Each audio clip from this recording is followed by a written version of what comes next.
दोस्तों, आज का इंग्लिश वर्ड है स्टॉक। स्टॉक का क्या मतलब है? आइए सीखते हैं आज की इस छोटी सी वीडियो में। स्टॉक मीन्स लकड़ी का टुकड़ा, दरख्त का तना, दस्ता लगाना, ज़ख़ीरा जमा करना या काश्त करना।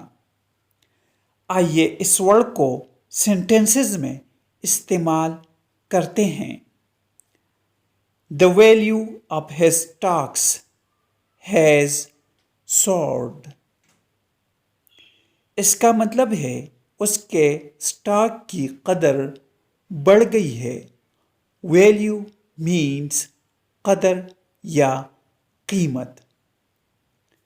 Most of her money is invested in stocks.